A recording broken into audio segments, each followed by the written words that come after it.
Hi there everyone, I'm Amanda Middleton. Usually here on YouTube I share bits of my Smoky Mountain home, life in the kitchen, projects, and our everyday chaos. But today I want to do something a little bit different. I'm going to read you a story I wrote on my Substack. This one's close to my heart because it's about a friend's family. And sometimes those stories stick with us in a way we just have to write down. So grab a sweet tea, a cup of coffee, and settle in, and let's get into it. Life lessons from a van on forgiveness, laughter, and living true. I went to a funeral this past spring, but I'm only just now finding the words to write about it. Some stories need time to simmer, like a pot of beans on the stove before they're ready to be served. Some hit you from so many angles you have to chew on them a while before you can swallow the emotions they leave behind. The man we gathered to honor wasn't perfect, but Lord help us, who is.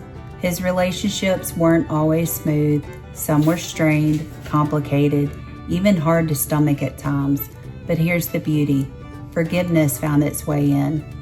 And in the end, forgiveness gave his family the kind of closure you can't buy at Walmart, can't fake with polite words, and sure can't force.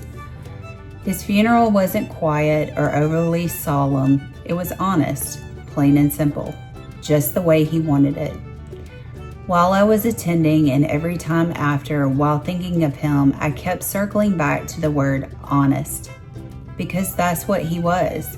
Not everybody liked his honesty, but that's the thing about truth telling.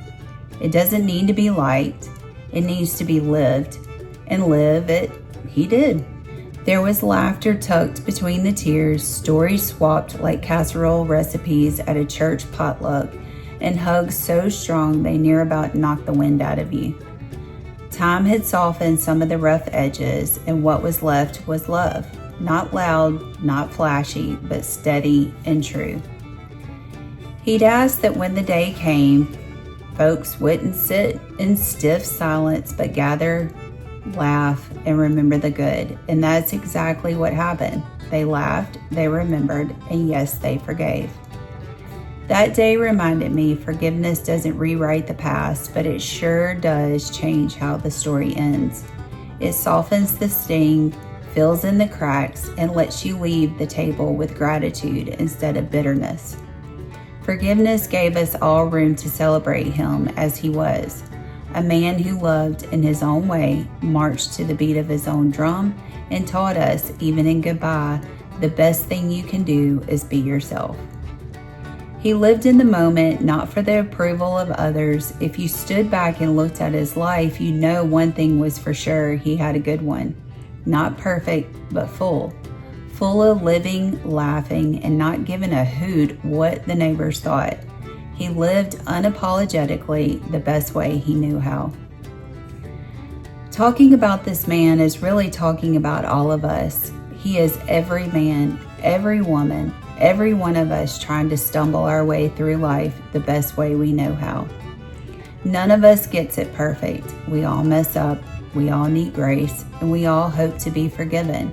And I guess that's why this story settled so deeply in me, because in some way it's all of our story. Now I know what you're thinking. Mandy, not every family can forgive and ride off into the sunset, and you're right.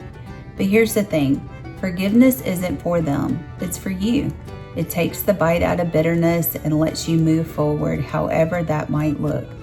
Sometimes forgiveness means making peace in your heart and still walking away, and that's okay too. Because forgiveness, in whatever shape it takes, is powerful. It cuts the chains of unforgiveness, lightens the load you've been carrying, and makes room for grace. The beauty of that day wasn't in perfection, it was in forgiveness, in love that outlasted flaws, and in the reminder that maybe the best gift we can give each other while we've still got time is grace. And when it was all said and done, I didn't just walk away with memories and forgiveness. Let's just say I carried forgiveness home and a hangover he would have been proud of. Thank you so much for listening. If you enjoyed this story, you can find more of my writing over on Substack, where I share pieces about Southern living, healing, and life here in the Smoky Mountains. I'll link it below so you can read or even listen to more. And if you'd like to see more stories like this here on YouTube, don't forget to subscribe. Me and Nala would really appreciate it. Until next time, take care, and I'll see you soon. Tell your mama and them I said hello.